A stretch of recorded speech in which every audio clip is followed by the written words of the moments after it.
јаки, чврсто и соединето. И затоа да вели, после некој ќе покуша да направи пета империја со мажење и женење на своите деца. Но тоа не се остварило. Тоа на вистина не се исполнило. После Римската империја, драги мои, нема единствена империја во Европа. Европа се распаднала на овие племиња. Алемани и се денешни германци. Вандали или хуни, тие се стопиле во другите народи. Франци, денешните французи, англосаси, денешните англичани, свеби, шпанци, така натаму. Европа никогаш нема да биде соединета во една држава. Во една политичка или војна целина. А вие сега ќе кажете, па добро, чекај, не си во право. Па зар денеска не постои Европска унија? Зар не постои Европска заедница која пролонгира што? Европа без граници. Дали живееме во Европа без граници? Не, драги мои. Туку Европа со визи и со подебели граници. Наместо Европа да се отвара, што прават? Се поставуваат барикади. И она што Господ го рекол, верувајте, ќе се исполни. Дали се сеќавате 1992 година кој мото беше? Европа без граници.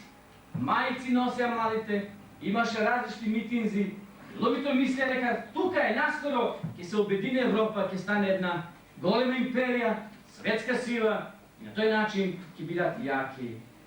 Но се појави Југославија. Се распадна бивша Југославија и знаеме се што се случуваше. Утре ќе биде нешто друго. Задутре нешто трето. Господ рекол, никогаш нема да има пето светско царство. Но, ајде сега да се запрашаме уште еднаш, што ни носи сепак еднината? Према пророчанството не наоѓаме пето светско царство, но слушайте сега што пишува понатаму пророкот.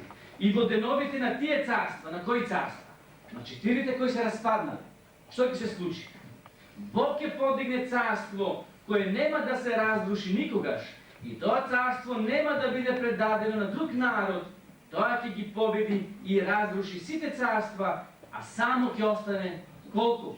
Колку долго? Вечно. Не 100, 200 или 500 години, туку вечно. А оној камен што пада од планината сам, го раздроби железото, бакарот, глината, среброто и златото. Великиот Бог му даде на царот да разбере што ќе се случи потоа. И сега, обратите внимание. И верен е тој сон, и точно е неговото толкување. Драги мои, еве го следниот настан од пророчкиот распоред. Тој настан се случува во времето на тие цареви, во времето на поделена Европа. Тој камен кој паднал без човечка рака да биде фрлен, всушност се случува нешто чудно. Всушност, таа рака е Божја рака. Тој камен е Божје царство кое ќе се воспостави нова земја. Према тоа, дали историјата на нашата планета е насочена кон уништување?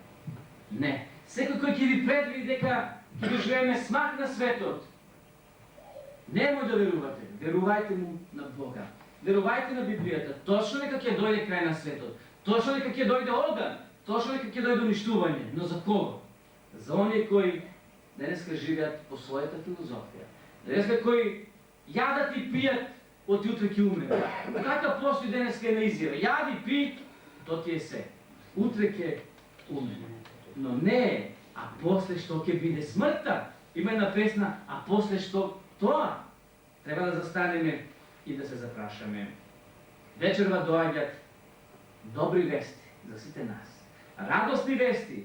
Каменот откорен без рака е Христовото царство кое ќе дојде. Исус ќе дојде, драги мои, да воспостави свое царство. Царство кое ќе нема војни, ќе нема закани, ќе нема страв, ќе нема глад, ќе нема загаден воздух. Па да дишиме, знаете во Јапонија што има? Специјални продавници, ќе офрлите еден житон, ќе ставите маска, ќе дишите чист воздух. И пак си излезете и ќе продолжите. До каде дојде човештвото, драги мои? Да купуваш воздух. На новата земја нема такви проблеми, нема загаденост. Нема реки или води загадени од различити отрови. Овие библиски предавања што вечерва ги одржуваме и во наредните вечери, има за цел, драги мои, чекор по чекор да ни покажат како да се припремиме за тој живот, како да се припремиме за таа средба со тој Исус, со тоа царство кое Христос ни го припрема за сите нас. Денеска на луѓето во нашето време неопходна им е добра вест на надеж која се наоѓа во Библијата. Потребен им е Спасител кој ќе ги промени нашите себишни срца, нашите животи, нашите грешни навики. Знаете, дете чим се раѓа, тоа веќе има грешни навики наследени од мајката. И дајте му едно мало детенце од 2 години, 2 јаболки. Едно големо, едно мало. Кој ќе го земе? Големото. Тоа е нашата природа себична. Да земеме повеќе за нас, за мене, а другиот како нека се снајде. Тоа е наша природа грешна. И не можете да го судувате тоа дете. И тоа не сака тоа да го направи, но гревот не влече. Како земјината гравитација што не влече. Да скокнеме, ние повторно ќе паднеме овде. Зашто ние сме грешни. Нашиот свет навистина западнал во неволи, бидејќи проблемите кои го мачат се навистина големи и озбилни. Но, драги мои, постои излез. Постои начин, постои врата, наречена врата на надежта. Проблемите на нашиот свет наскоро ќе бидат решени кога Исус ќе дојде. Но пред Исус да дојде, тој истиот Исус сака своето царство или неговото царство да го оснива во твоето срце, во твојот ум, во твојот дом. Пред да го заземе престолот на овој свет, пред Исус да дојде да седе на престолот на овој свет, бидејќи овој свет е негов. Ние синоќа видовме дека сатаната го окупира, но наскоро деновите му се одброени на ѓаволот и тој ќе отиде во историја. Тој ќе биде збришен и никогаш повеќе нема да се споменува. Затоа Исус сака вечерва да седне на престолот на твојот живот. Затоа вечерва кажи му на својот нов пријател. Може би досега немавме такво сознание за Христа. Може би го гледавме како некој Христос со долга брада, со озбилно лице, озбилна фаца и не смееме да му се доближиме, бидејќи тој само уништува. Не, драги мои, не можете да имате мислење за Исуса. Исус е најдобриот пријател, најмекиот. Тепај го, тој нема ни да каже. Викај му, тој нема ништо да ти каже. Псуј го, тој нема ништо да ти каже. Но сепак, кога ќе гледнеме во него, ќе ни биде жал ако псуеме. Ќе ни биде жал ако го тепаме. Ќе ни биде жал ако плукаме. Едно од војниците кој учествувал во распнувањето на Христа, римски капетан, знаете што рекол? Си го гризел јазикот што хулел и тој против Исуса, што плукал и го шибал по лицето. Покасно кога сватил дека тој што виси не е обичен човек, дека тоа Исус Христос што рече? Да, навистина, тоа беше Син Божи. Драги мои, дали ние вечерва имаме храброст да кажеме да, навистина, тој беше Син Божи. Ако сме го кореле, ако сме го негирали, може би плукале на Исуса, Исус е спремен и понатаму да остане наш верен пријател. И Исус ќе ни даде олеснение, Исус ќе ни ги опрости нашите слабости. Затоа, нека нашата молитва биде: Господе, дојди и влади во моето срце. Нека ве Господ сите благослови, драги мои пријатели. Амин. Пред да чуеме една духовна песна, ја ве замолувам уште еднаш да станеме и да се помолиме после ова почување, а после ќе дадеме уште неколку информации.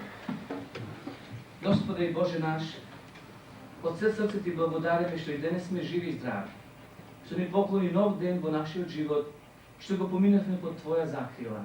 Хвала ти што и вечерно се дружевме со Тебе преку Библијата. Хвала ти, Господе, што ти ни откриваш дека овој свет не е на крајот од амбисот, дека не е препуштен самиот на себе, туку ти се уште ги држиш конците на сите настани кои се случуваат секојдневно. О, Господе, помогни ми и отвори ги нашите духовни очи да го препознаеме времето во кое живееме, да можеме да се припремиме за Твоето скорошно доаѓање, да можеме, Господе, својот животен правец да го насочиме кон Тебе.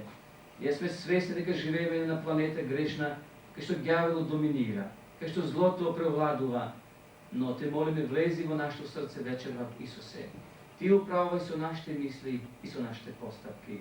Тоа Те молиме Господе, во името на Исуса Христа, Твојот Син, а нашиот Спасител. Амин. Поверете седнете. И молам младите нека излезат и да откријат песна.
Ние дојдовме до самиот крај на ова наше трето поред проучување во рамките на ова серија на библиски предавања Исус нуди подоба свет. Ако ги исполнивте ливчињата и ако сакате да ги предадете, можете да го сторите сега на известно. Но пред да напуштиме ова просторија, ве поканувам и утре навечер да дојдеме во колку часот? Во 5 часот и 30 минути. Кажете им на вашите домашни, на вашите пријатели, нека тука можат некаде 60 минути да проведат едно убаво време, дружејќи се со Библијата. Утрешната тема носи наслов Кој е вистинскиот Христос? Интересно проучување и верувам дека после ќе се видиме. А во среда навечер ве поканувам на презентација на две слайдови. Две слайдови кои укажуваат на кафето, штетноста на кафето. Во среда навечер специјални слики кои досега не сте ги виделе. Во среда навечер после излагањето.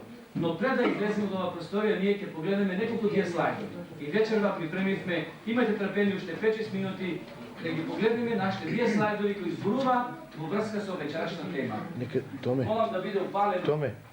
Човеците нека си седнат ваму со столеви. Може да се преселите. Нека си земат столеви.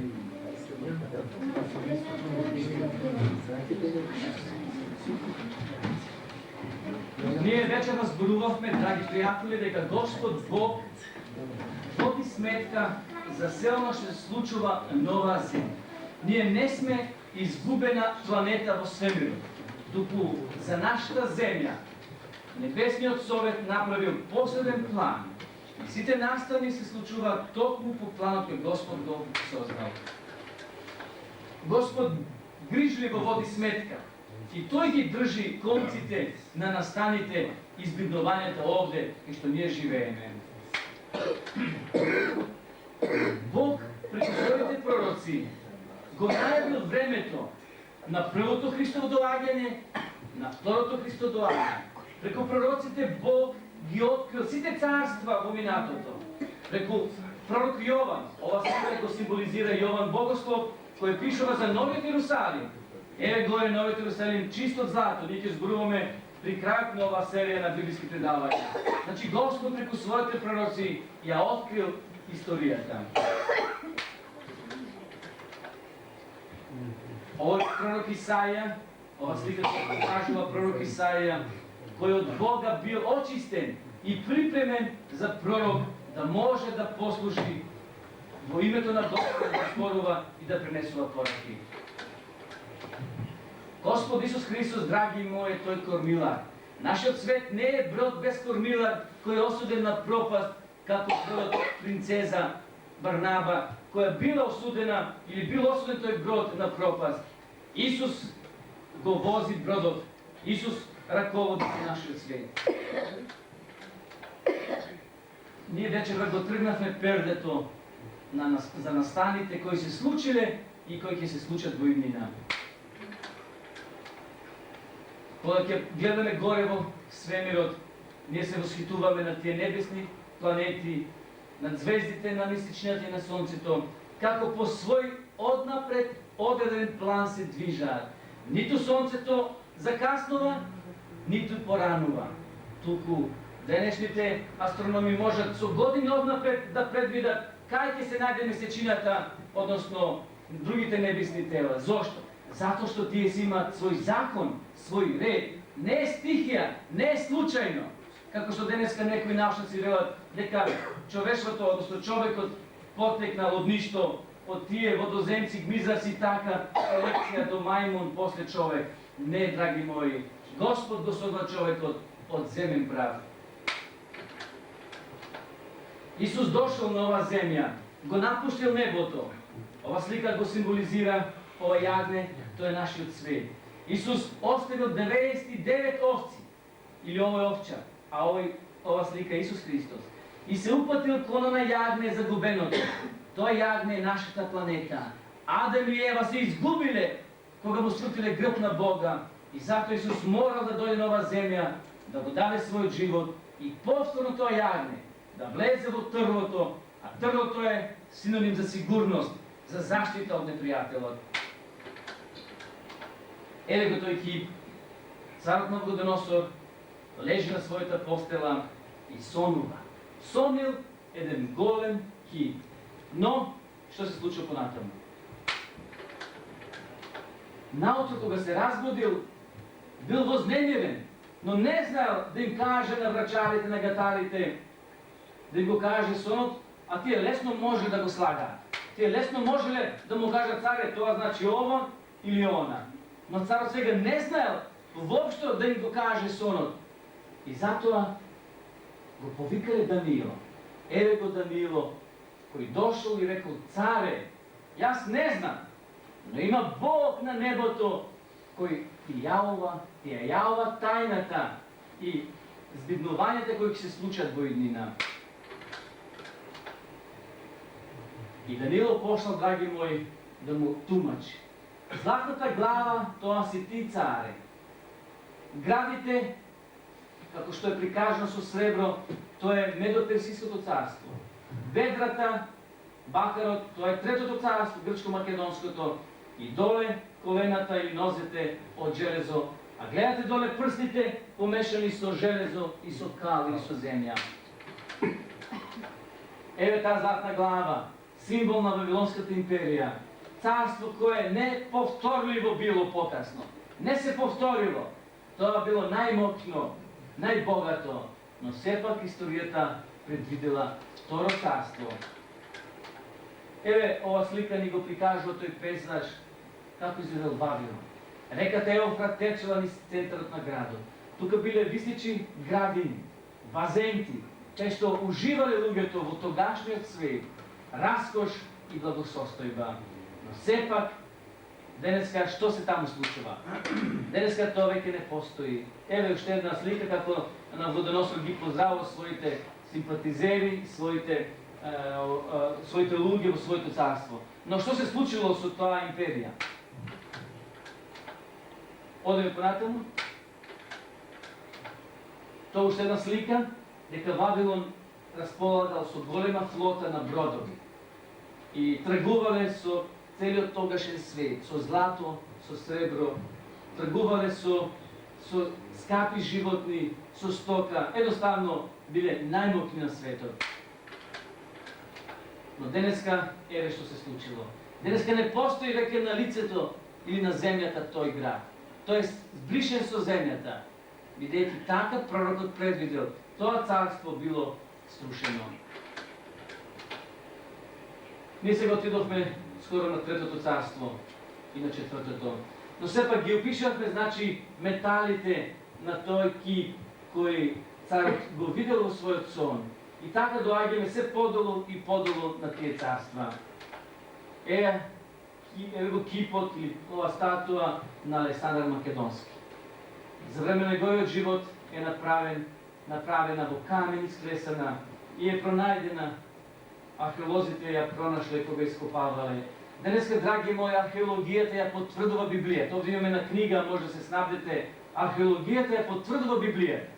Денеска во земјата се пронајдени глинени плочки, испоредени со библиските извештаи и навистина се потврдува дека постоел тој град, таа населба или тој цар кој владеел. Но и Медо Персија пропаднала. Еве што се случува таму. Нема повеќе светска империја. Таа империја отишла во историјата. Но Библијата вели дека нозите биле составени од кал и од железо. Значи во тоа време ќе покуша некој да попатна мажење и на жене на своите деца, да направат компромис меѓу државите и повторно да направат една унија, една велесила во Европа. Тука гледате Рим, папството, Ватикан, исто така верско-политичка сила во средниот век, или да 260 години тие харале по Европа, но сепак и тие не успееле да воспостават Пета империја. Библијата прорекла дека папството ќе добие смртна рана. Наистина, папството едно време отишло во анонимност. Папата Берт бил заробен во Франција и затворен, но 1929 година Библијата вели дека смртната рана на папството ќе се исцели и Мусолини повторно му го враќа Ватикан на папството. И од тогаш од 29 година католичка црква повторно почнува во експанзија да работи и работи. И од 89 година нагло таа работи во светот. Комунизмот падна благодарение на католичката црква, но затоа потоа. Одиме понатаму. Еве ги тие владари кои покушале да направат Пето светско царство. Тука се сите тие од Наполеон, а последниот кој е? Хитлер. Го препознаваме сите. И тој покушал да воспостави Пета империја. Чиста раса. И за малку да му успеел. Но каде тој се лиснал? Таму надомак Советскиот сојуз се заглавиле во калта и изгубиле битка. И нивниот план, односно неговиот план и неговите соработници отишло во мадра. Исчезнало тоа и навистина она што Библијата го прорекла, тоа се остварило. Еве уште една слика од друга перспектива, значи за истите личности станува збор. Но ангелот покажува, драги мои, со прст, дека наскоро еден камен од планината без човечка рака да е фрлен, ќе удри во стопалата и кипот, што ќе се случи со него? Ќе се сруши и златото, и среброто, и бакарот, и железото ќе бида срушени. И еве ја таа слика, таа гледка. Даниело веле, ти царе, така додека гледаше во сонот, одеднаш падна камен и го сруши кипот. Но тој камен имал символично значење. Одеме понатаму. Еве го тој камен малце под микроскоп ставен. Малце поблизу до нас. Тој камен, драги мои, е всушност Христовото доаѓање. Христос кога ќе дојде во времето на кој цареви? На поделена Европа. Не на Соединета Европа, Прстите се синоним за поделена Европа. Римското царство се распаднало на 10 делови, како носите што има 10 прста. Тоа се, ги спомнавме, англосаси, алемани, сведи, остроготи, така натаму. Се распаднало на 10 царства, односно на 10 држави. И денеска тие држави се наоѓаат во Западна Европа. Едноставно, во времето на поделена Европа, Исус ќе дојде и ќе го воспостави своето царство. Одим понатаму. Еве го Исус. Пазите, ова не е слика, некој дотишол да го слика Исуса. Ова е машта или мечта на уметникот. Читајќи ја Библијата, тој ја насликал таа сцена. Бидејќи Јован Богослов вели кога Исус ќе дојде во придружба на илјадници и милиони ангели, ќе држи во едната рака срп, а во другата што? Палка. Тоа се символични работи. Палката е знак дека ќе владее, а српот е знак дека ќе собере жито.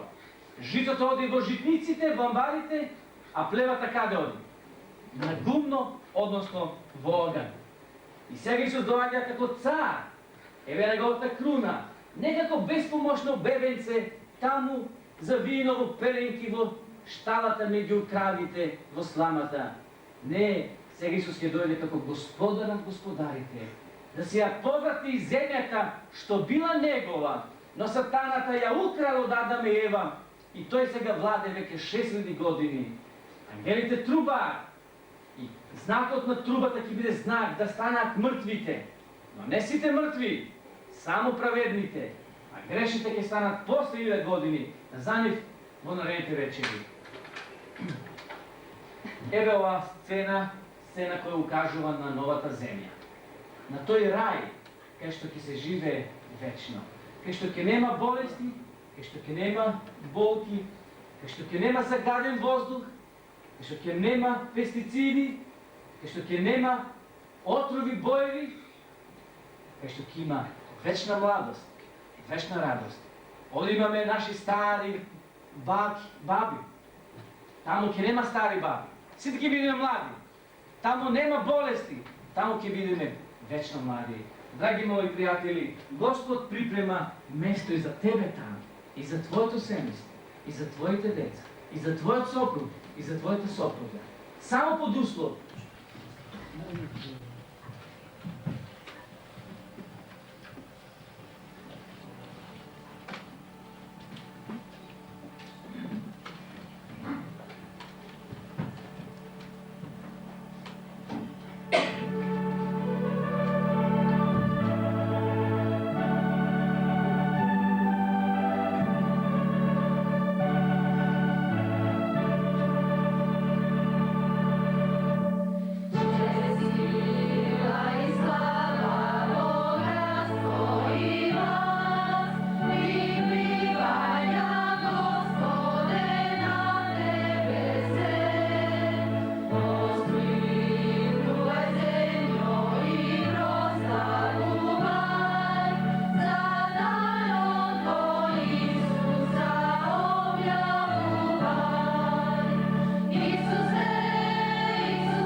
Драги пријатели, еве по четврти пат повторно се гледаме овде во ова просторија каде што ги одржуваме овие наши заеднички предавања.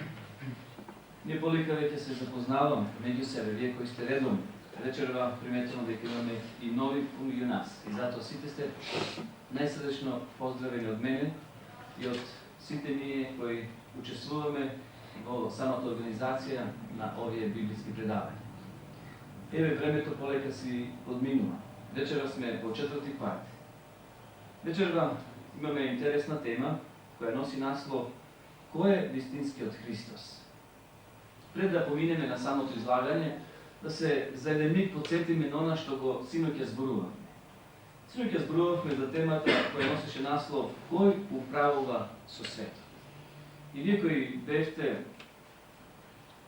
се осведочивме дека настаните кои се случуваат на оваа земја не се случаи. Дека се уште Господ ги држи конците на настаните, на збеднувањата.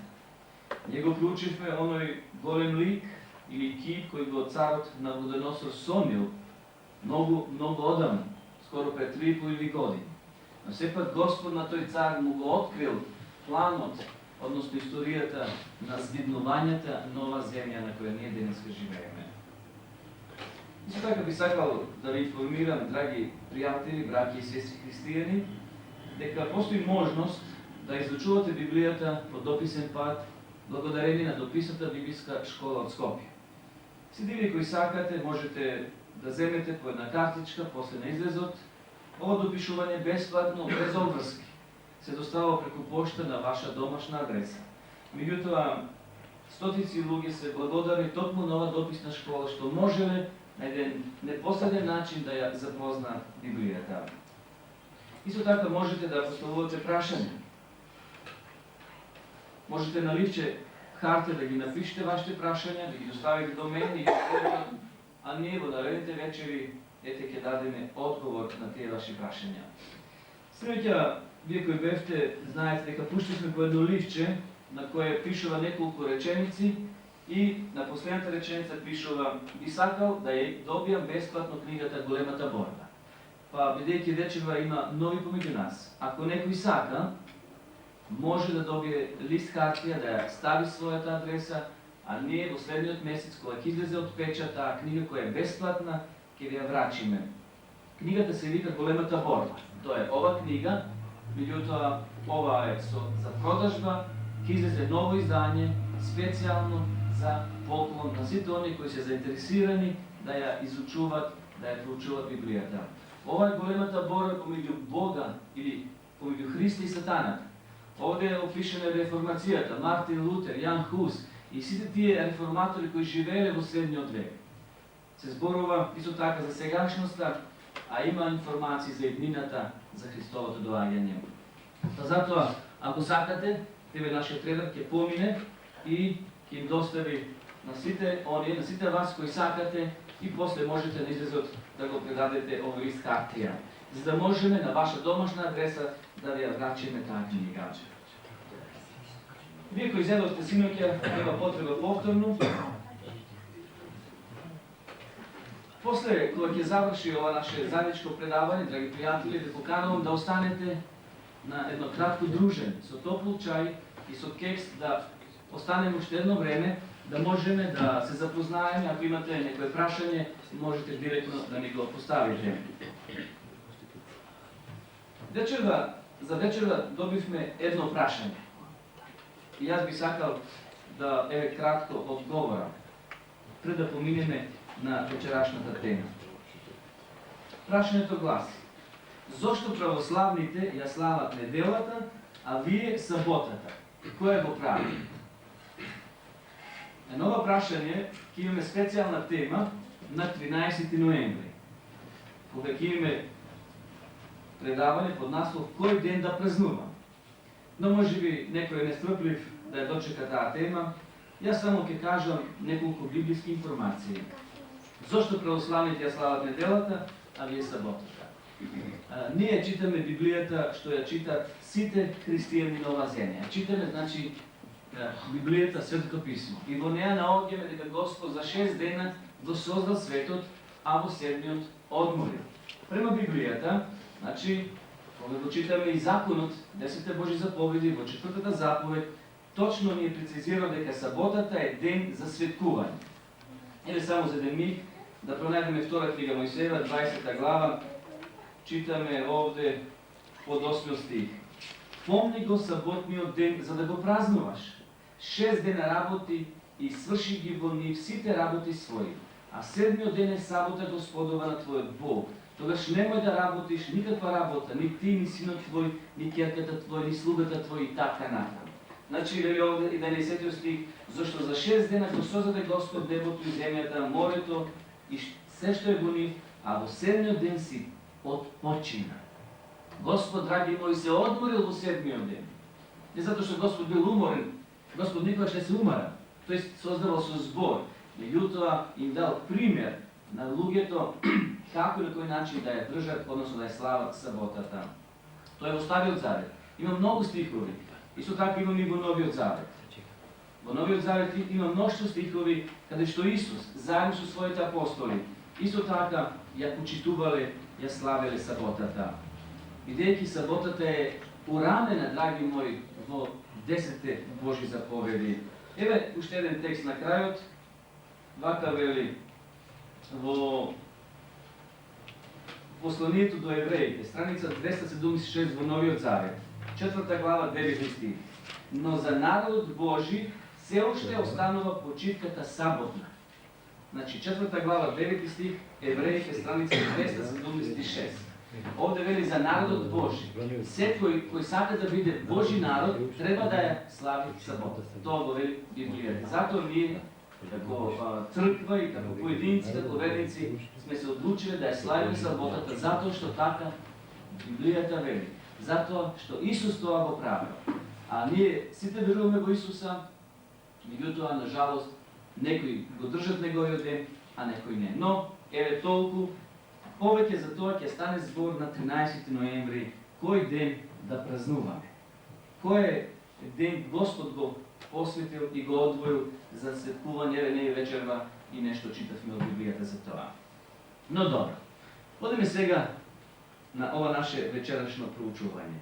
Кој е вистинскиот Христос? Како да го препознаеме вистинскиот Христос? Кои се знаците за Христовото доаѓање?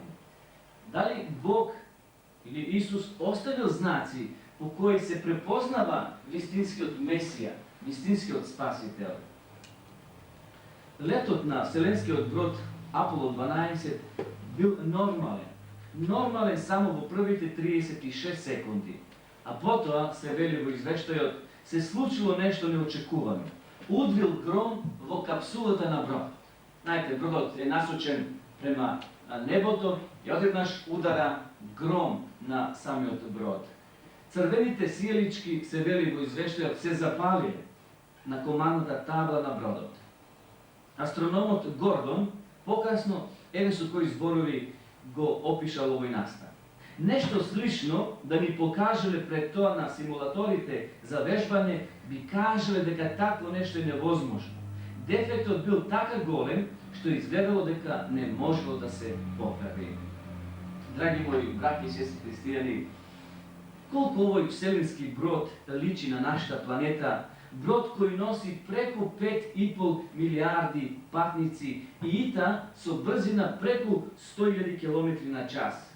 Додека на командната табла на овој свет се палаат црвените сијалички, како алармни звончиња кои укажуваат дека се ближиме кон некоја катастрофа. Навистина, нашата планета стигнала до точката каде што насекаде околу нас треперат тие црвени сијалици, кои укажуваат на опасност. И длабоко во човечкото срце се појавува прашање од сите континенти, без разлика каде човекот живее, дали на исток, на запад, на север или југ. Луѓето се прашуваат, дали дојдовме до крајот на цивилизацијата? Дали ова последна генерација? Луѓето се плашаат за иднината. Дали имаме причина да се надеваме на подобро утро? Еден ден кога Исус се уште бил на оваа земја, кога шетал по улиците на Ерусалим, кога разговарал со луѓето кои стално го окружувале, Исус во една прилика излегувал од храмот во Јерусалим. Тој храм бил златен. Тој храм бил гордост на евреите. И секој евреин, барем еднаш во годината, ако не и повеќе, морал да дојде во Јерусалим. Без разлика каде живел во Израел, морал да дојде да се поклони, бидејќи тоа за нив представувало врата према небото. И така, кога Исус излегол од храмот, се свртел према куполата, према таа златна купола, према тој златен храм, украсен со злато, и тогаш Исус кажал едни пророчки зборови, драги мои пријатели. Ајде да ги читаме тие зборови. Во третото Евангелие, тоа е Лука, Свето Евангелие според Лука, 21 глава, 6 стих, страница 97. Еве што вели овде. 97 страница во Новиот Завет, Лука 21:6.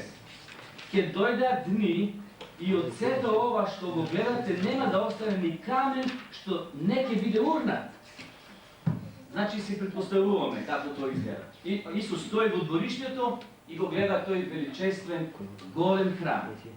И секој еднаш Исус им вели на присутните: го гледате овој храм, ќе дојде ден, ни камен на камен не ќе остане, туку ќе биде срушен, ќе биде урнат. Покасно, учениците кога биле со Исуса на Маслинската гора, се сетиле за тоа Исусово пророчанство кој го кажал, за тие зборови. И затоа, таму во 24 глава, се враќаме во Евангелието според Матеја, учениците му поставиле прашање: Исусе, кога тоа ќе биде? Кога тоа ќе се случи? Матеј 24 глава, тоа е страница 33. Кажи, Исусе, кога тоа ќе се случи? Кога тоа ќе биде? Всушност, тие прашале: Исусе, кажи ни ги знаците на Твоето доаѓање. Исусе, кажи ни како да те препознаеме. Бидејќи Исус покасно ние ќе читаме, ќе каже, ќе се појават лажни Христоси, ќе се појават лажни Месии. Во текот на многу векови, ова прашање, драги мои пријатели, не изгубило од својата важност. Научњаците, верниците, христијаните, старите и младите, учените или неучените, богатите или сиромасите, сите се прашуваат: како можеме да знаеме дека крајот е близо? Кои се тие знаци кои треба да ги прочитаме или да ги приметиме, за да бидеме спремни да се сретнеме со Христа? Денеска сите верски заедници во светот го чекаат Христос. Христијански заедници го чекаат Христос. Ние во нашето име сме взеле збор адвентисти. Адвентус е латински збор што значи чекател. Значи адвентисти се сите христијани во светот. Само има адвентисти кои се чекатели на седмиот ден светкуватели, а некои светкуватели на кој ден? На првиот ден. Значи сите се адвентисти.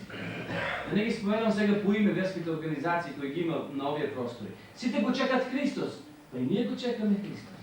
Само сме го зели името Адвентус или Адвентиста во склоп на нашето име. Значи ние сме чекатели и нас не интересира кога Христос ќе дојде. Дали постојат знаци кои алудираат, кои укажуваат на вистинскиот Христос. Во 24 глава, во книгата на Матеја, во првото Евангелие, браќи и сестри, кога ги читаме овие зборови, можеме да кажеме дека се како црвени сијалици на командната табла кои укажуваат, кои не предупредуваат дека се ближиме кон крајот на светот. Знаците кои ги Исус започнал во својот говор почнуваат од 5 стих. Ајде да го читаме 5 стих. 24 глава на страница 34.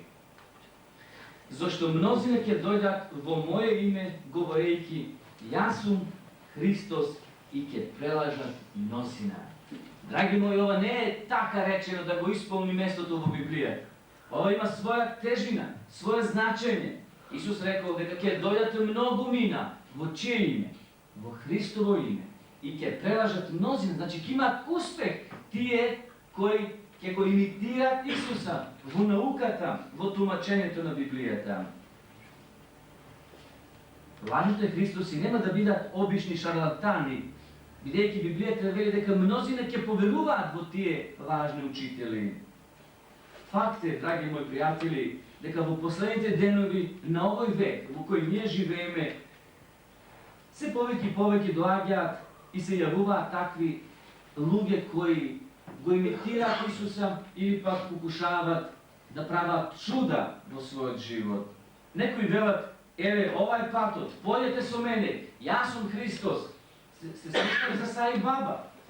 Се слушале за други источначки водачи, лидери, кои велат, јас сум глас од небото. Јас имам нова порака од небото. Многумина ќе тврдат дека ја има таа божанска светлост, пророчка моќ, дека се еднакви со Бога. Вие знаете, папата кога ќе седне на престолот, тој е еднаков со кого? Со Христос. Тој си изел авторитет и се изедначува со Исуса, што е невозможно смртен човек да се изедначи со Исуса, кој може единствено да опростува гревови. Но ете, некои тоа си го зимаат за право. Многумина ќе бидат преварени. Многу луѓе денеска и на овие простори и во овој град прават чуда, вие за тоа сте информирани. Пријатни за очи, се со цел да излагат многумина. Може би ќе имаат успех во лечењето или во нешто слично. Денеска во цел свет, драги мои присутни, култните групи се во подем. Посебно во Соединетите Американски држави. Еве неколку податоци. Списанието USA Today од 18 ноември 1993 година изнесува разни резултати од истражувањата за култните покрети. Била испитана група од 113.000 луѓе и жени. 20.000 ја прифатиле теоријата за покретот New Age. Тој е ново доба, ново време, нова религија. Имаме една видеокасета која токму зборува за New Age. Како луѓето во Индија веруваат и ги обожаваат своите култни лидери.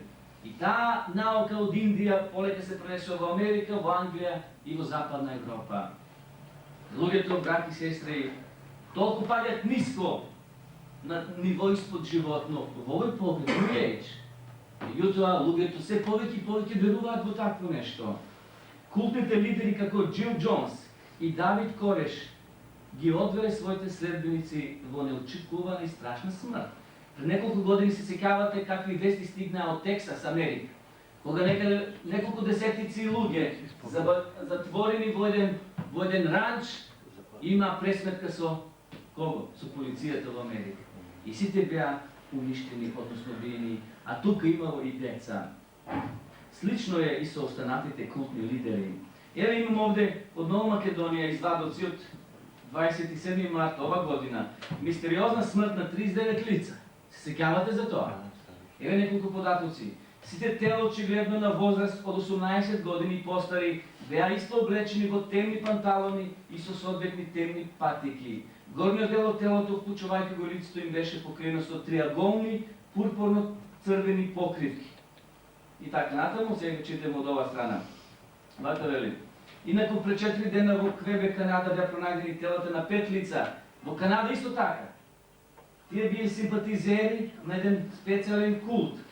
Вели, понатаму инцидентот во Квебек упатува на серија убиства и самоубиства кои се случија во Швајцарија и во Канада 94 година, каде беа пронајдени телата на вкупно 53 членови на редот на Сончевиот храм. Што тие верувале луѓе? Во што верувале? Тие мисле дека се од небото паднати, дека се ангели и дошле на оваа земја. Вели вака, адвокатот на собствениците на имотот, господинот тој и тој, изјави пред новинарите дека вилата од октомври била изнајмена од членови на религиозната секта која се нарекува Повисок извор, а кои се следбеници на двајца луѓе наречени Отец Джим и брат Логан. Машките членови на сектата не пијат, не пушат и живеат во целибат. Целибат значи неженство, не се женат. Истакна тој додавајќи дека тие веруваат оти дошле во Америка како ангели од друга планета. И сега да не читам се, заради времето. Такви или слични може да најдете на десетици. Драги мои, се појавуваат се повеќе и повеќе култни лидери кои организираат нови покрети. Нешто ново тој има од Бога добиено. И луѓето како слепи им веруваат и ги следаат. И на жалост некои заминуваат и во смрт. Сум читал дека многу од поранешна Југославија, синови на богати луѓе, одаат во Индија. Белки нешто ќе достигнат нешто, некое духовно ниво. И тие таму влегуваат во тие мрежи, никогаш повеќе не се враќаат назад. Исус рекол, ќе се појават лажни лидери, ќе се појават лажни Христоси и многумина вели извештот ќе прелажат. Ние живееме, драги мои, во едно такво време. Со самото намножување на алтернативните религии и религиски лидери, едноставно истакнувајќи ја својата божанска природа, уште еднаш ги потврдува со своите зборови дека живееме на самиот крај. Тоа е еден огромно звоно кое звони и кој ни укажува дека се ближиме кон крајот. Но понатаму Исус еве што вели. 6 стих и 7. Ке слушате боеви гласови за војни, но гледајте да не се уплашите. Оти сето тоа треба да биде, ама тоа уште не е крајот. Ке има војни, имало војни и ке има. Но Библијата вели тоа не е крај. Тоа е мала звончиња или сијалици црвени кои треперат и кои укажуваат дека се ближиме кон крајот. Зашто ќе се дигне народ и царство против царство и на места ќе има глад, помор и потреси. Исус од перспектива на пријатели ја гледа кризата пред 2000 години. Еве еден податок. Од 1917 година до денес се водиле повеќе од 40 војни. Народите на земјата годишно трошат милиарда долари за вооружување. Во многу делови на светот, во многу села и градови, има луѓе кои без сон лежат на своите постели, прашувајќи се што ќе јадат утре, како ќе преживеат. Едно такво пророчанство имаме во Библијата. Во Лука, 21 глава, 26 стих. Тоа е трето Евангелие во Новиот Завет. Лука, 21 глава, 26 стих. Еве што вели на страница 98. Луѓето пак ќе умираат од страв и од исчекување на она што ќе го снајде светот, зашто и силите небески ќе попуштат.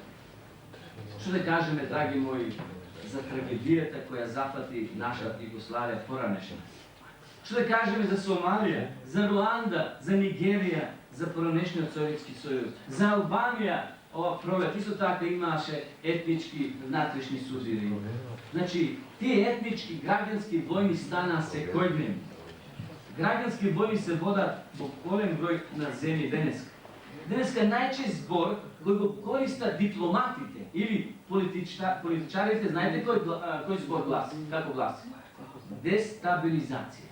Кога ќе се случи нешто во некоја држава, веднаш дипломатите велат дестабилизација.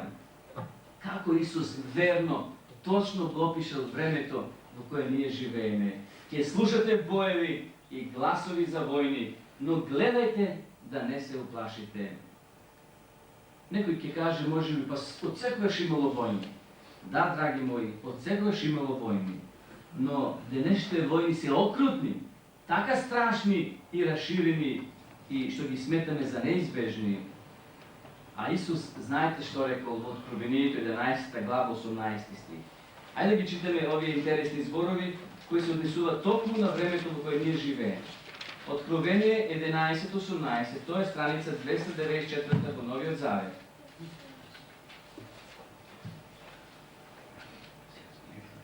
Единаесета глава, 18 стих.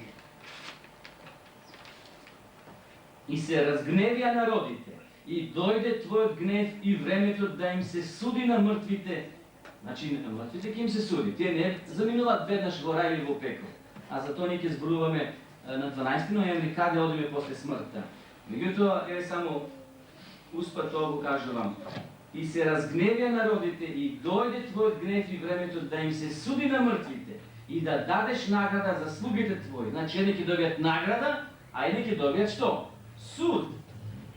На пророците, на светиите, не светци, туку светиите, ти и јас. Сите оние кои се праведни, кои му служат на Бога, се свети пред Бога. И на оние кои се плашат од името Твое, мали и големи, и да ги погубиш губителите на земјата. Ово го чита само ради ова реченица последната. Вели вака, и да ги погубиш губителите на земјата. Друг превод вели, и да ги уништиш оние кои уништуваат земјата. Драги мои, денеска, кој уништува земјата? Самиот човек. Библијата вели дека Господ ќе се врати, Исус Христос ќе се врати на ова земја, да ги погуби оние кои земјата ја уништија, а човекот сам ја уништува по својата земја, која Господ му е дал да ја работи и да живее на неа. Навистина денеска човечкиот род има моќ, има сила да ја уништи земја. Еве Орсон Велс што рекол: термонуклеарните бомби ни овозможува да од оваа земја направиме ломач. Ние можеме да ги испразниме нашите градови, да истругаме кората на нашата планета и да го претвориме нашето живеалиште во глобус од пепел кој се врти. Значи со таква боева глава и со такви бомби човекот располага што може да ја спржи, да ја уништи земјата или да ја претвори вели овде земјата во пепел, во глобус кој се врти без жители, без живо суштество. Токму, драги мои, Библијата вели дека во тоа време, кога човекот ќе достигне таква моќ или напредок до својата цивилизација, Исус Христос ќе дојде и ќе стави точка на се оно што се случува денеска. Првиот атомски стручњак, Чарлс Јури, кој живеел 1945 година, кога ја направил првата атомска бомба, кога таа експлодирала, бидејќи тој бил во авионот и посматрал, еве што изјавил со солзи во очите: стојам на местото на кое започна крајот на светот. Длабоки зборови и многу значени. Стојам на местото на кое започна крајот на светот. Тој бил свесен што изумил, што направил, дека тоа ќе биде убојно средство, а утре ќе направат и други и само ќе си ги разминуваат таквите бомби. Стојам на местото на кое започна крајот на светот. Навистина денеска човекот создал моќно оружје. Денешната атомска бомба со голема разорна моќ може да го уништи светот неколку пати. И каде тогаш нашето место? Дали ние можеме да обстанеме, драги мои пријатели, на таква земја? Се проценува дека во светот има преку 12 земји кои произведуваат нуклеарно оружје. И што би се случило, ве прашувам вечерва вас, драги мои пријатели, што би се случило кога едно такво оружје би дошло во рацете на некои банди, на некои терористи? Што би се случило? Или пак на некои неуравнотежени личности?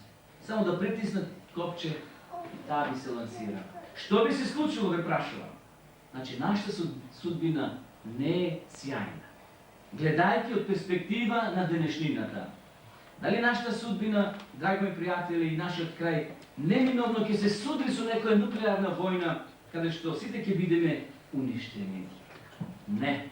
Одговорот е не. Нема да дојде до такво нешто да човекот ја уништи цивилизацијата, затоа што ова цивилизација е Божја, а не човечка.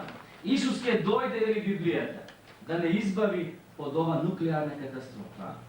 Денес признаваме дека живееме во едно сложено време. Дека времето не е така лесно. Но апостол Павле, драги мои, кога гледал со очите на верата, гледал дури до нашето време, запишал зборови кои јас сакам вечера да ги читам. Зборови кои навистина содржински се јаки, имаат своја тежина. Во првото послание на Солуњаните, 5 глава, 3 стих, страница 258 во Новиот Завет, еве што вели Библијата. Зошто кога ќе речат мир и безопасност, тогаш ненадејно ќе ги стигне погибел, како што ја напаѓаат родилни маки, секоја непразна жена и нема да избегнат. Значи, кога човештвото ќе дојде до една точка, кај што ќе речат мир е, нема што да се плашите, токму тогаш, вели, одеднаш ќе дојде погибел. Пред некоја година, верувам вие ќе се сетите кои пратите дневен печат и вести на телевизија, со чудење гледавме како израелецот Јицак Шамир и шефот на палестинската организација Јасев Арабат се поздравуваат пред Белата куќа во присуство на неколку живи американски председатели. Подпиша мировен договор. Меѓутоа, драги мои, од спроведување на тој мировен план до денес нема ништо. И денес палестинците и израелци се крвници еден на друг. И денес се уште тие се тепаат, односно убиваат меѓусебно. Значи, дали се работи за Палестина, дали се работи за Северна Ирска, за Босна, Сомалија, Руанда или нешто друго, мировните преговори често се пропратени со уште поголеми и поголеми крвопролевања. Сите човечки планови се помилили, драги мои. Додека мастилото се уште не се исушило на тие мировни договори, судрените страни се враќаат брзо назад и прават нови планови, нови стратегии како да го нападнат непријателот. Неодамна, пишуваа весниците, еден висок дипломат на Обединетите нации кажа: се трудевме така напорно, а промашивме така бедно. Да, тоа е факт. Денеска тие мировни организации кои ги има во светот покушаваат да ги доближат страните кои се меѓусебно завојувани, меѓутоа во многу случаи се безуспешни. Се трудевме така напорно, а промашивме така бедно. Трет знак, да се вратиме повторно во Библијата, драги мои пријатели, трет знак кој Исус споменува овде во Евангелието на Матија 24 глава, се несреќите и катастрофите, кои стануваат секојдневни појави во нашето време. 7 стих. Зашто ќе се дигне народ против народ, и царство против царство, и на место ќе има глад, помор и потреси.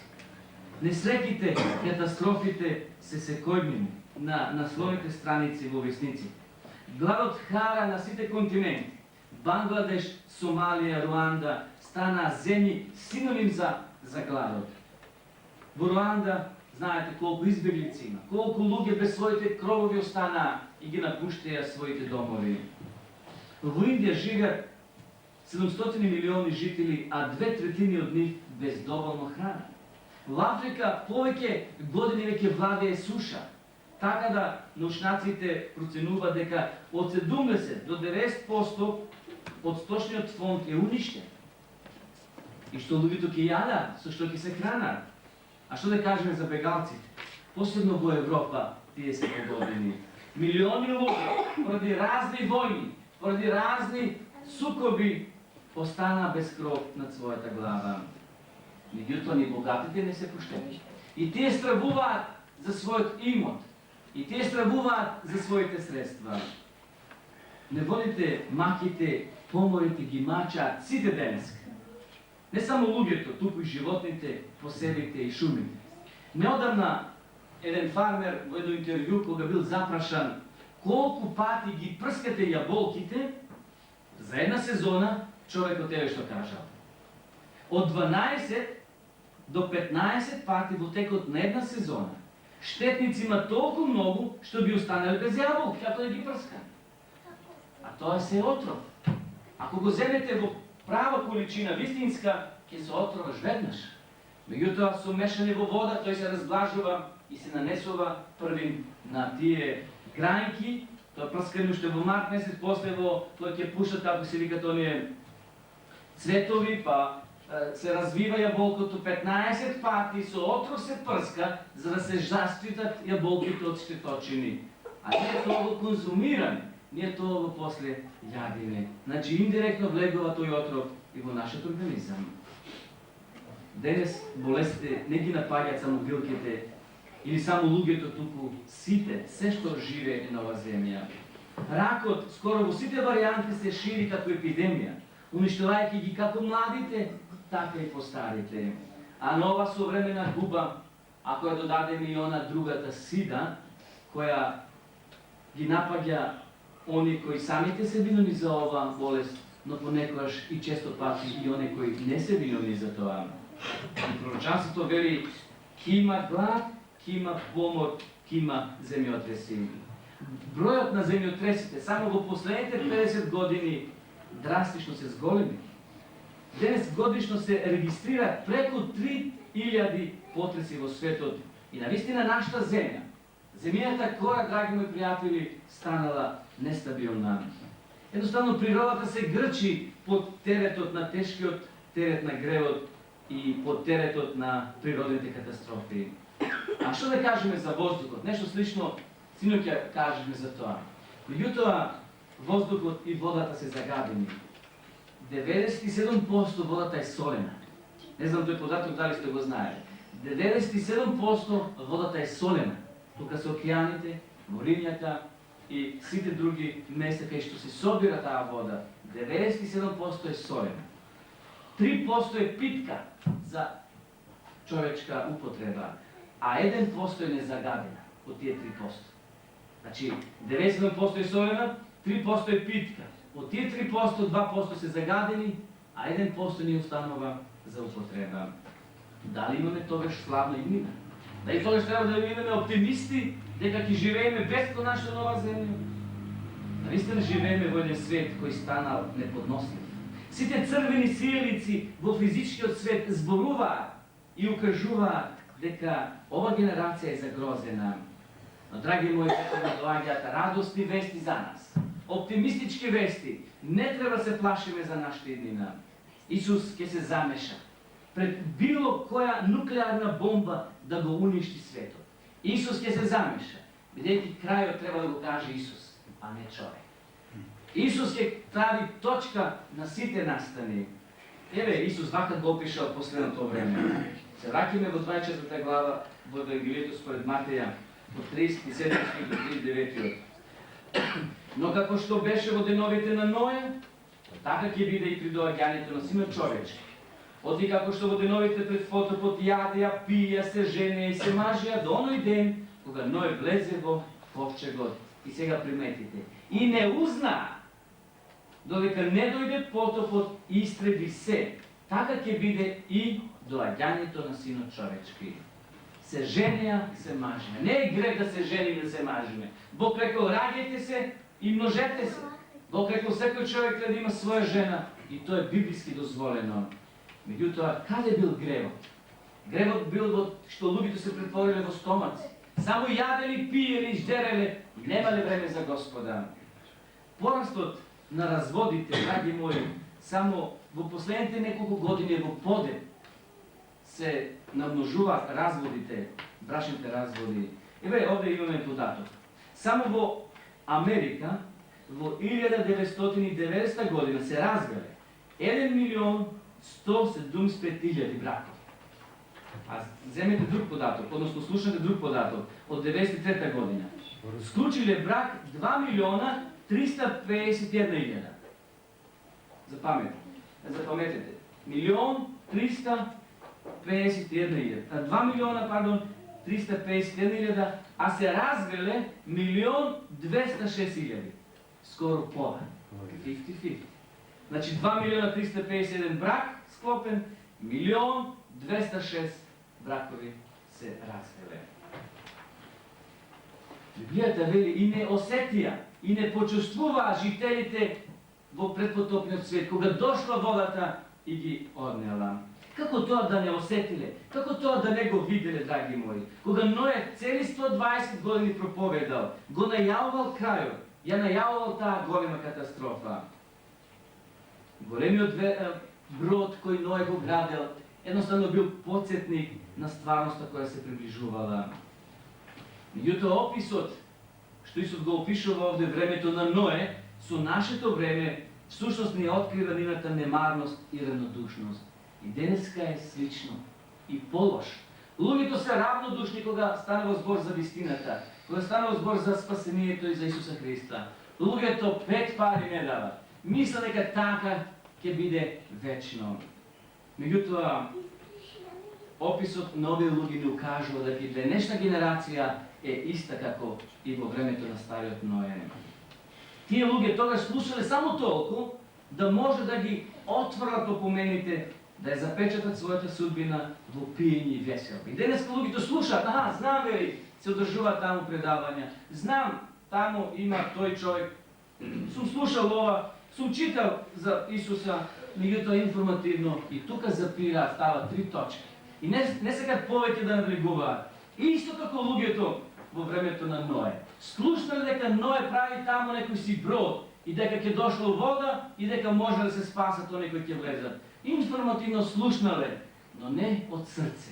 Не го прифатиле тоа и не поверувале.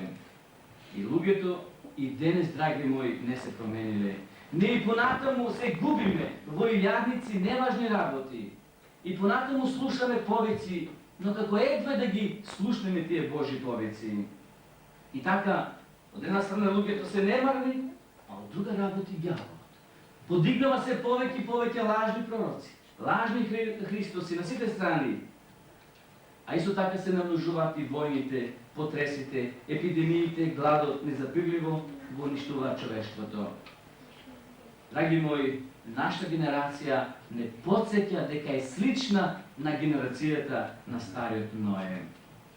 Еден човек кој живее во Њу Јорк еднаш рекол дека толку многу се навикнал на пожарникарните сирени и на сирените од брза помош, што без обзир на нивната галама, тој рекол дека може да спие поред отворени прозорци.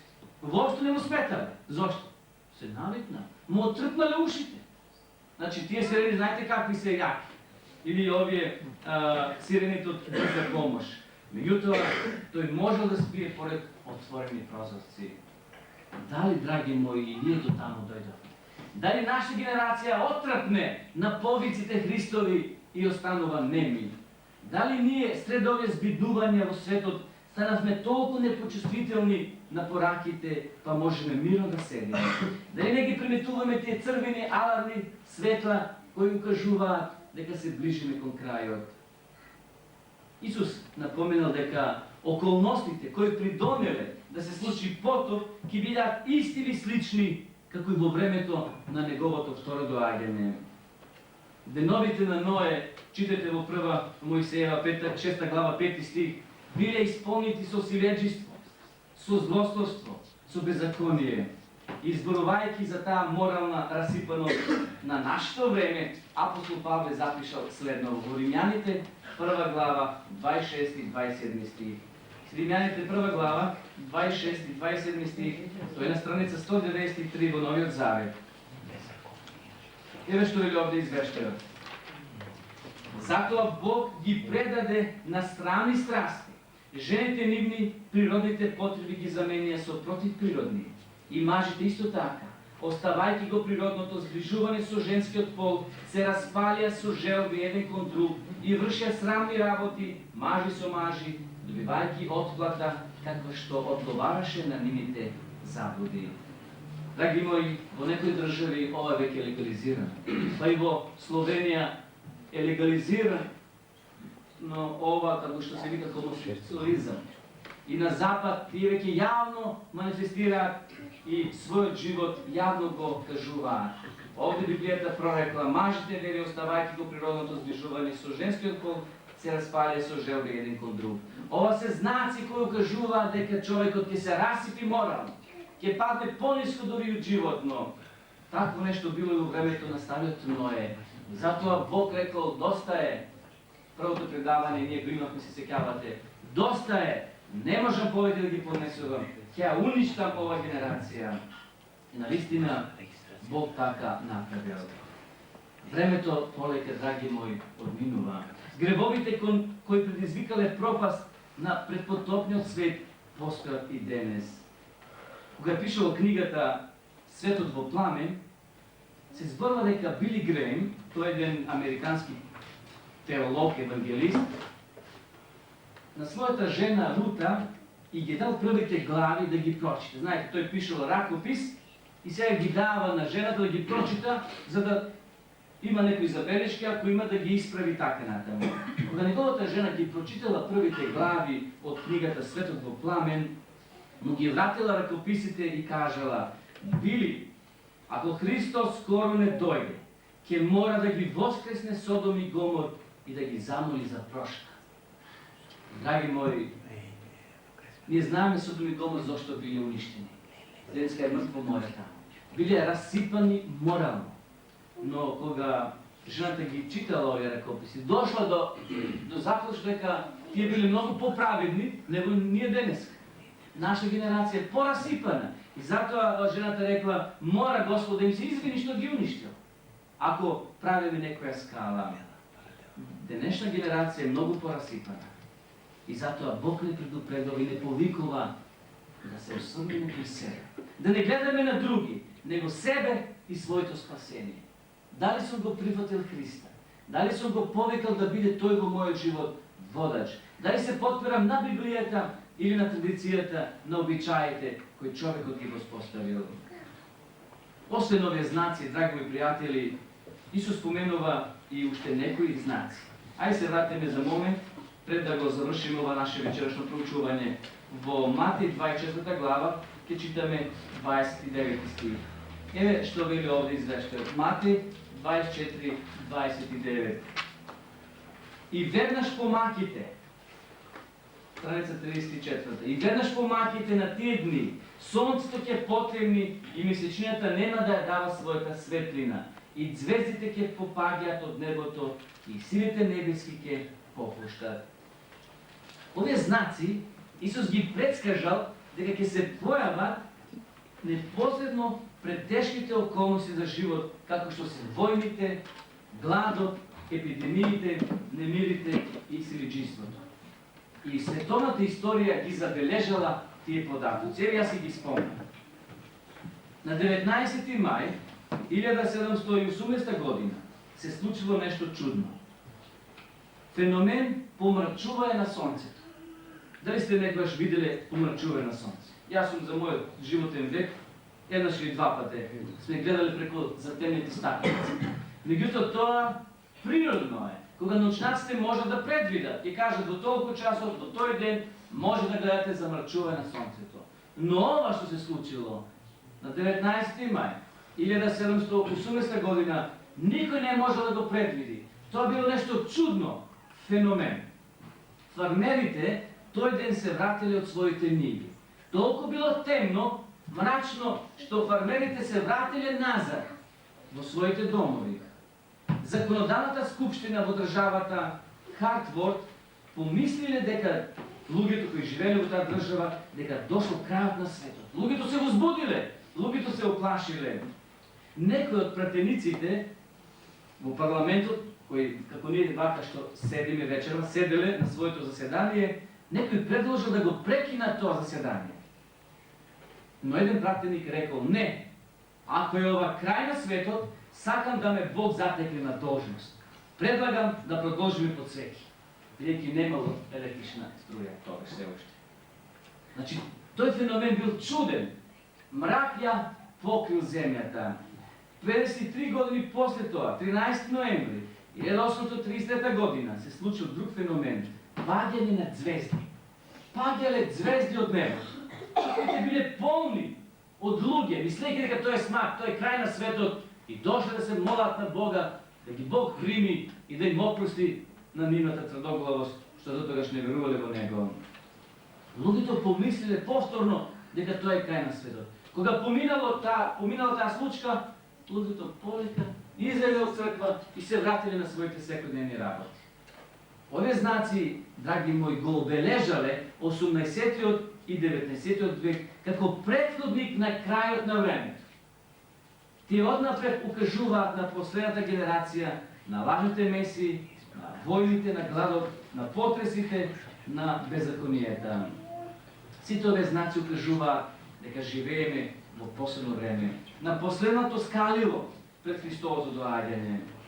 Еве да читаме уште текст Лука 27-28. Евангелие според Лука 21 глава, 28 стих. А кога ќе почне тоа да станува, кој е тоа? Оно што ние вече го читавме. Кога ќе има војни, ќе има глад, ќе има беззаконие, ќе има неморалност. Кога тоа ќе почне да станува, што треба да правиме? Исправете ги и подигнете ги главите своји, зашто се приближува вашето спасение. Драги мои, тие аларми сијалици црвени светкаат во овој свет во кој живееме. И кога светкаат, те ни укажува дека се ближиме кон крајот, односно дека Христос полека се ближи кон нашата земја.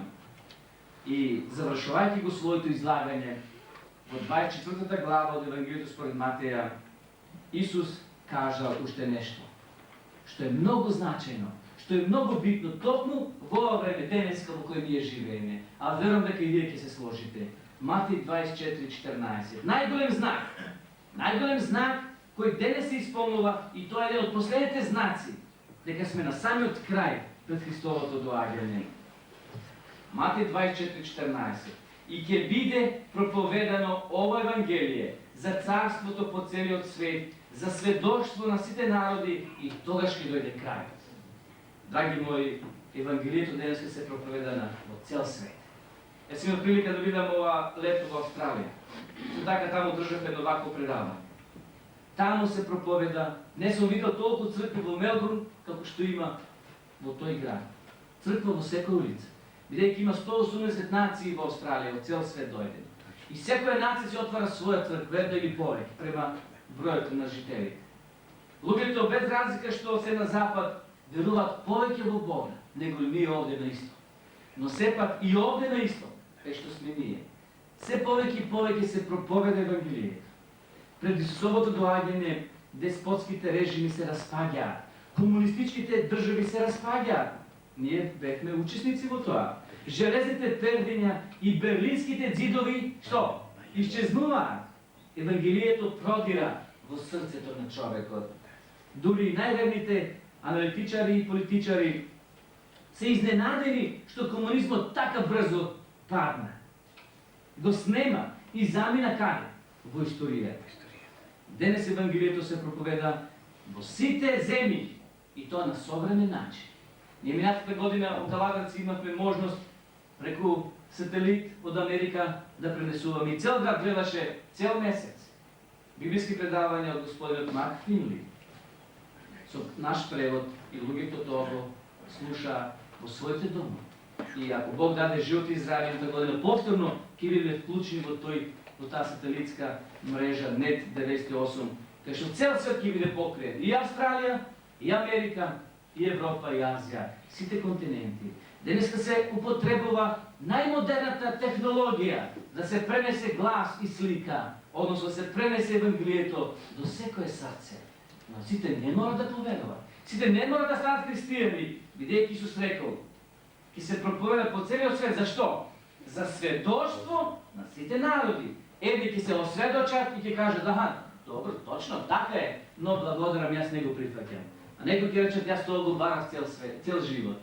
И ќе го прифатат и ќе живеат и до својата смрт ќе се раководат по овие принципи. Значи, Евангелието, драги мои, се проповеда денеска на современ начин. Постојат наскоро идеални услови и во Кина, во кој живеат 1 милиарда и 250.000 милиони жители, да биде средиште на Евангелието, центар на Евангелието. Иако се още таму комунизмот држи, но сепак се емитуваат програми од соседните држави и сигналот во таа држава и се повеќе и повеќе кинезите се свртуваат кон Христа. Ги оставаат тие источњачки надзадни, да кажам, религии и верувања и го прифаќаат Христа како спасител. Христос кој носи живот. Само Христос може да не спаси. Не човек. Луѓето немат спасение затоа што се смртни. И, драги мои пријатели, кога ќе помине Исус, кога ќе го помине прагот на вечноста и кога ќе влезе во центарот на човечките активности, тогаш Исус ќе ги реши сите проблеми кои го мача денешниот човек. Нема повеќе загаденост, нема повеќе војни, нема повеќе тероризам, нема повеќе болници, нема повеќе гробишта, нема повеќе смрт. Што треба ние вечера да направиме за да се сретнеме со Исуса и да станеме дел од тоа големо мноштво кој еден ден ќе го дочека? Исус не бара поизнашто од нас.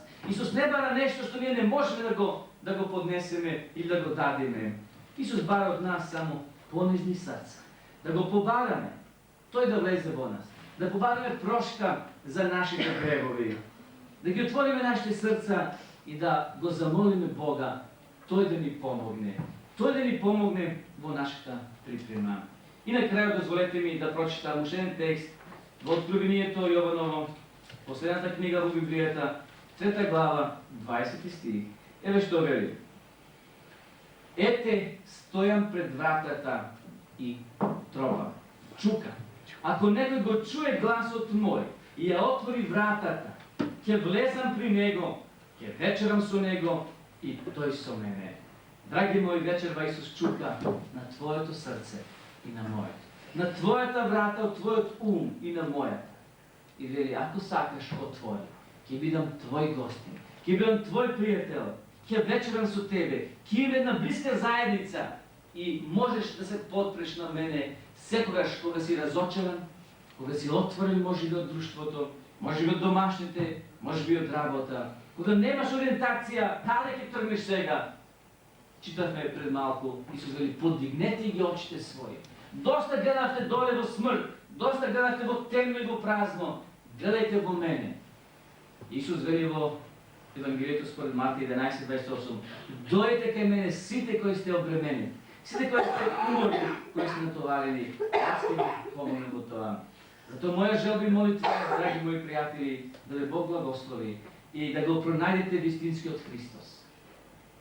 Да ги откриете знаците кои укажуваат дека Христос полека се ближи кон нашава планета.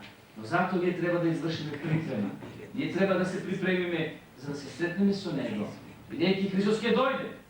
Дали ние сме спремни или не, тој ќе дојде. Но дали ќе не најде спремни, зависи од нас. Исус направил се на Голготскиот крст. Тој го жртвувал своето тело, дал откупнина. Сега од нас зависи дали ние ќе ја прифатиме таа жртва како своја. И затоа нека му е слава на Христа, што тој дошол во оваа земја и се открил целосно. Бидејќи Исус рекол, кој ме гледа мене, го гледа Отецот. И затоа нека му е слава на Исуса Христа и нека ни помогне во нашиот живот да извршиме припрема за неговото доаѓање. Амин. Амин. Ќе ве замолам да станете и да се помолите. Господи Боже, фала Ти што и вечерва одвоевме дел од своето време. Да бидеме заедно и да ја слушаме Твојата реч. Фала Ти што можевме да ги читаме овие стихови, во кои можеме да видиме за знаците кои укажуваат на Христовото доаѓање. Фала Ти, Господи, што не предупредуваш дека во последно време ќе се јават лажни меси, лажни учители, лажни Христоси, но Те молиме, отвори ги нашите духовни очи да можеме да ги препознаеме на време.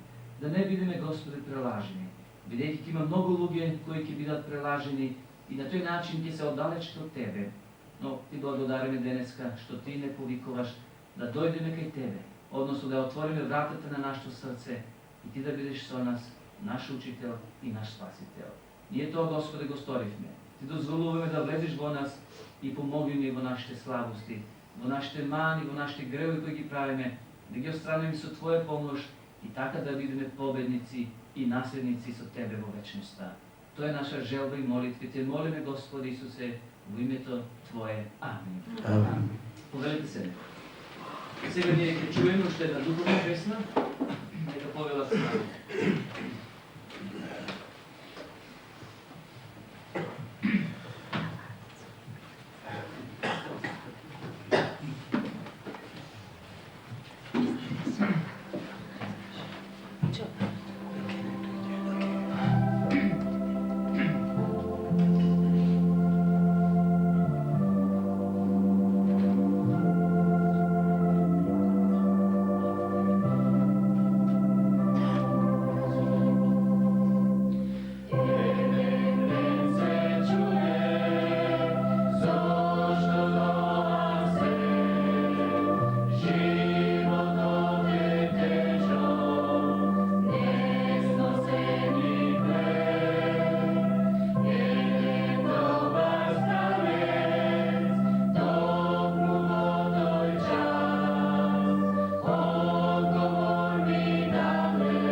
Ние дојдовме до самиот крај и пред да го објавиме ова наше богослужение, ви повикувам јутре навечер да одвоите дел од вашето време и по ваша волја да дојдете во 5 часот и 30 минути на нашето следно предавање.